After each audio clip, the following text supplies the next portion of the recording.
The fluorescent hum of the hospital at 2 a.m. was a familiar lullaby to Sarah. As a night shift nurse, she'd seen it all. The quiet desperation of families, the sudden alarms, the slow, steady rhythm of recovery. But among her many patients, one held a special place in her heart: Sergeant Elias Miller. A combat veteran, Elias carried the invisible wounds of war, his PTSD a constant, unwelcome companion. His anchor, his shadow, and his best friend was Shadow, a magnificent German Shepherd canine whose calm presence and unwavering loyalty were more potent than any medication Sarah could administer. Shadow wasn't just a service dog, he was Elias's lifeline. He sensed Elias's rising anxiety, nudged him back from the brink of flashbacks, and provided a silent, comforting weight against the crushing loneliness of his nightmares. The hospital had made an exception for Shadow, recognizing his crucial role in Elias's healing. He had his own small bed beside Elias's, a bowl of water always replenished, and a quiet dignity that commanded respect from every staff member. Sarah often found herself pausing by their room, watching the gentle rise and fall of Shadow's chest as he slept, a furry guardian angel. Tonight, the air felt heavy, not with the usual hospital sense of antiseptic and coffee, but with an unsettling stillness. Elias was finally getting some deep, restorative sleep, a rare gift. Shadow, ever vigilant, lay curled at the foot of his bed, his ears occasionally twitching at distant sounds. Sarah was charting in the nurse's station, the only sound, the soft click of her keyboard. The hospital was a labyrinth of hushed corridors, and in the dead of night, every creak and whisper seemed amplified. The unthinkable intrusion. The first sign of trouble wasn't a scream or an alarm, but a sudden, jarring thud from down the hall, followed by hushed, urgent voices. Sarah's head snapped up. Her nurse's instinct, honed by years of crisis management, screamed danger. She pushed away from her desk, her heart thudding a frantic rhythm against her ribs. As she rounded the corner, a chilling scene unfolded. 3 figures, clad in dark clothing and ski masks, were attempting to force open Elias's door. One held a crowbar, another a large, empty dog crate. Her blood ran cold. They weren't after Elias's medication or his wallet, they were after Shadow. "Hey!" Sarah yelled, her voice cracking with a mix of fear and righteous fury. The figures froze, turning their masked faces towards her. "What do you think you're doing? Stay out of this, lady," one growled, his voice muffled but menacing. "This don't concern you. This is a hospital," Sarah retorted, stepping forward, her small frame surprisingly defiant. "You can't just—" Before she could finish, the door burst open. Shadow, roused by the commotion, let out a deep, guttural bark, a sound that was less a warning and more a promise of retribution. Elias stirred, groaning, disoriented by the sudden noise. The man with the crowbar lunged for Shadow, who, despite his age, moved with surprising speed, snapping at the intruder's hand. Another masked figure, quicker and more brutal, pulled a knife. The glint of steel in the dim hallway light was terrifying. "Get the dog?" the third man hissed. Sarah didn't think. She reacted. As the knife-wielding assailant moved toward Shadow, she threw herself forward, a human shield. The first stab was a searing hot pain in her side, a gasp escaping her lips. But she held her ground, pushing Shadow further behind her, a silent plea for him to stay back. The attacker, surprised by her resistance, struck again, and again, and again. 5 times the blade plunged into her, each impact a fresh wave of agony, each a testament to her desperate courage. She felt a warm, sticky wetness spreading across her scrubs, tasted bile in her mouth. Shadow, barking furiously, tried to get past her, but she instinctively blocked him, her body collapsing against the doorframe, her strength rapidly draining. The commotion, however brief, had done its job. Elias, now fully awake, let out a roar, a sound of pure, unadulterated rage that echoed through the sterile halls. The attackers, clearly unprepared for such fierce resistance and the veteran's awakening, panicked. They glanced at each other, then at the bleeding nurse, and finally at the enraged veteran struggling to get out of bed. The dog crate lay abandoned. With a final, desperate shove, they fled, disappearing into the night as quickly as they had appeared.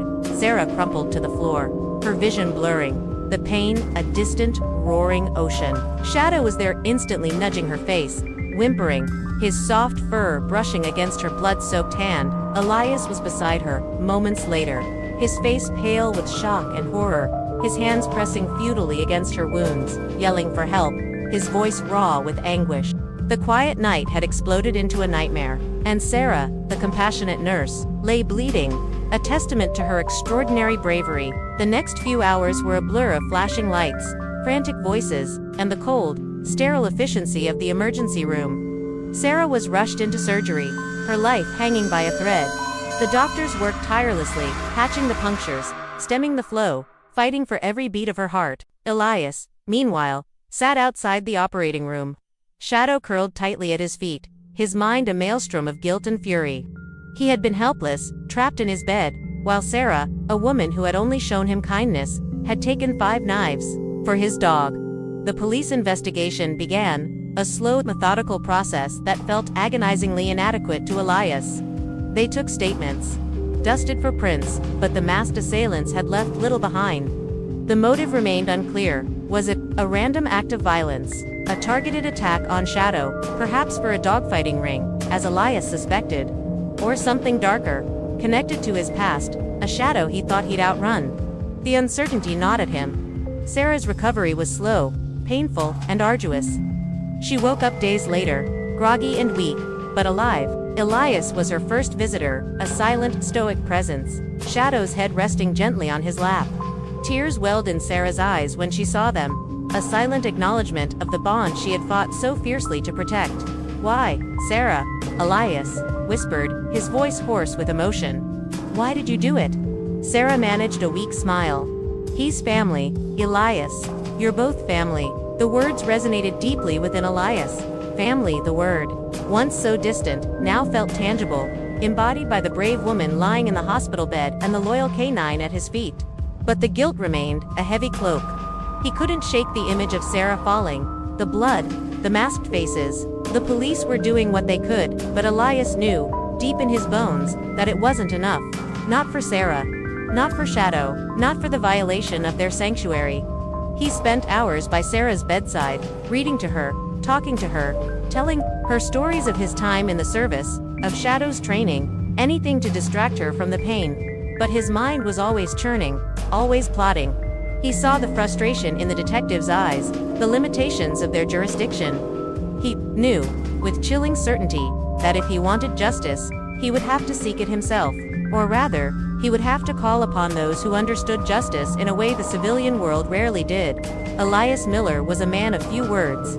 But when he spoke, especially to his brothers-in-arms, those words carried weight.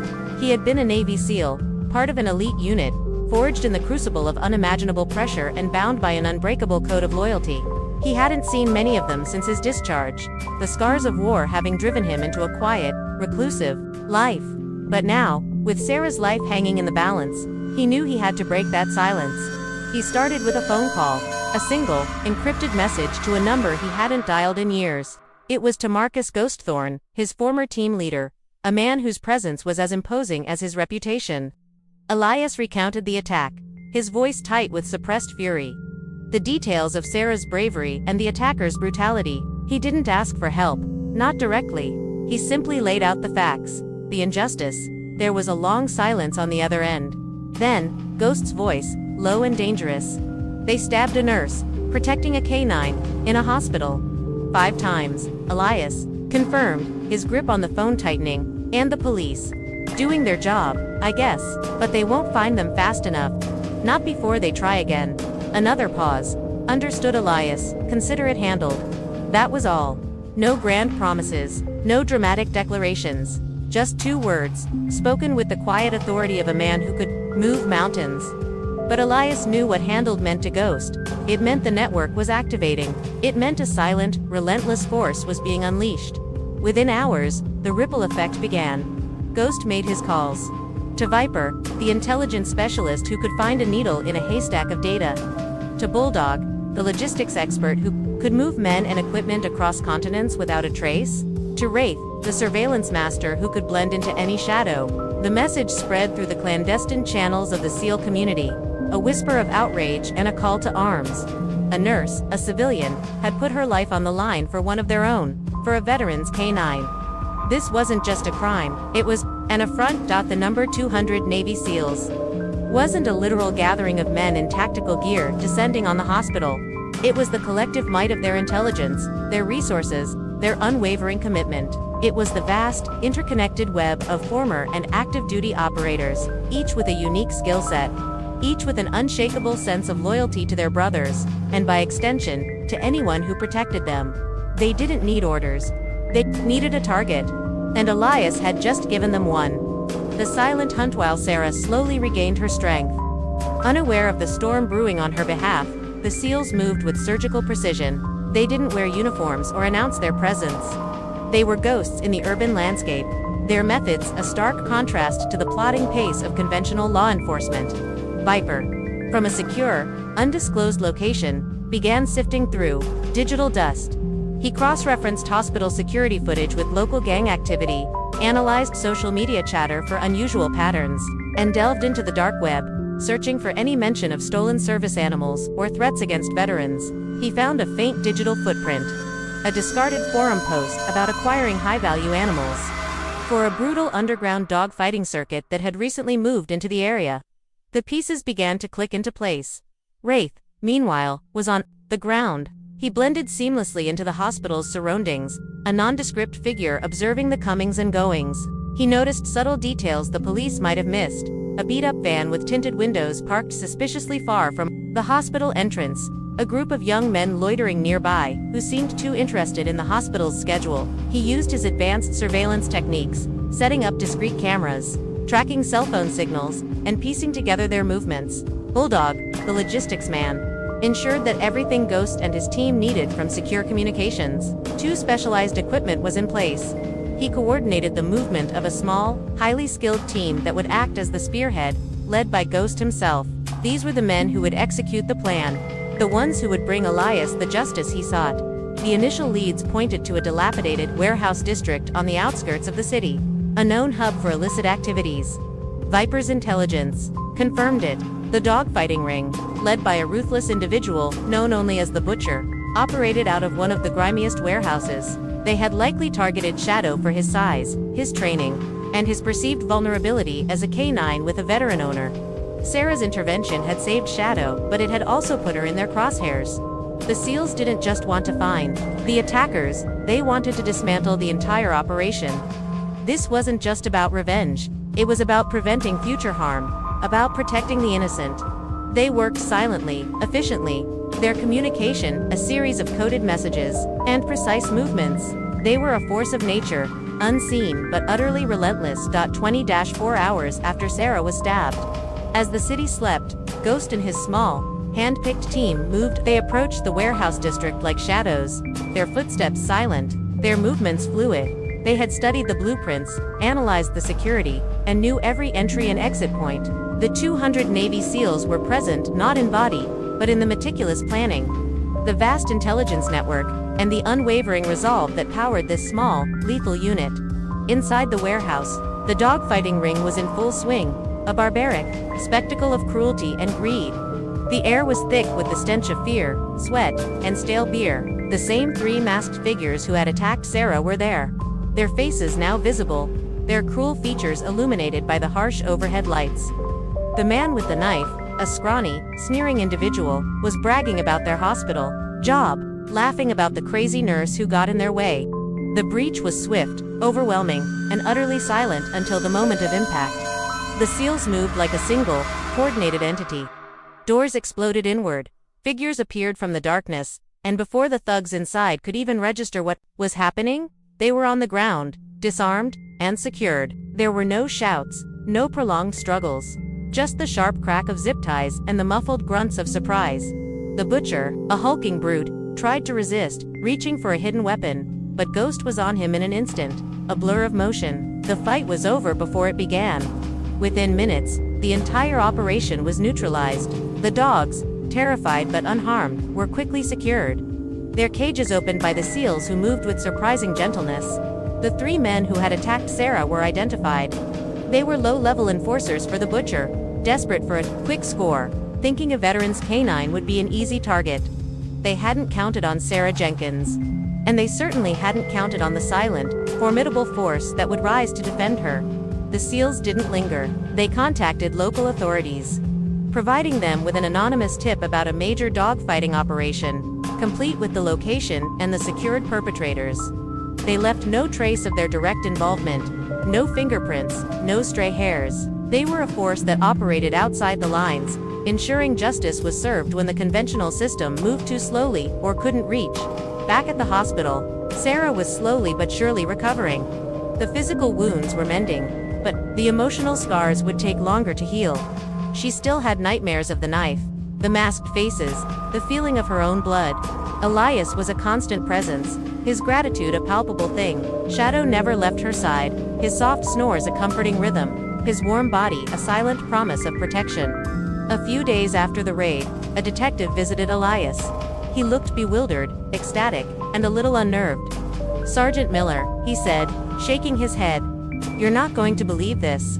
We got a tip, completely anonymous, about a massive dogfighting ring. We raided it last night. Found the whole operation, and guess who was there? The 3 guys who attacked Nurse Jenkins. They confessed everything. Said they were trying to steal Shadow for the fights. They're locked up. For good." Elias nodded slowly, a faint knowing smile touching his lips. "That's good, detective. Very good." The detective looked at him, a hint of suspicion in his eyes. "Any idea who gave us the tip?"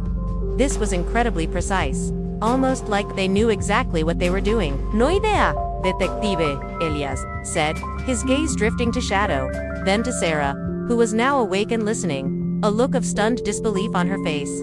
"But I'm sure glad they did." Sarah looked at Elias, then at Shadow. She didn't know the full story, not yet, but she sensed a deeper truth, a silent, powerful force that had moved in the shadows to protect her. She saw the relief in Elias's eyes, the quiet satisfaction. Weeks turned into months. Sarah made a full recovery, her courage having become a legend among the hospital staff. She returned to work, her spirit undimmed, her compassion as strong as ever. Elias, with Shadow by his side, continued his journey of healing. Now with a renewed sense of security and a profound gratitude for the woman who had risked everything for his best friend. The 200 Navy SEALs never showed up at the hospital in a grand display of force. They didn't need to. Their presence was felt in the swift, decisive justice that had been delivered, in the quiet assurance that some bonds, forged in the fires of loyalty and courage, were unbreakable. Sarah Jenkins, the compassionate nurse, had defended a K-9, a veteran's lifeline, and in doing so, had inadvertently called upon a silent, powerful brotherhood that would ensure no harm came to those who protected their own. She was a hero, not just to Elias and Shadow, but to an unseen network of warriors who honored her sacrifice with swift, uncompromising justice.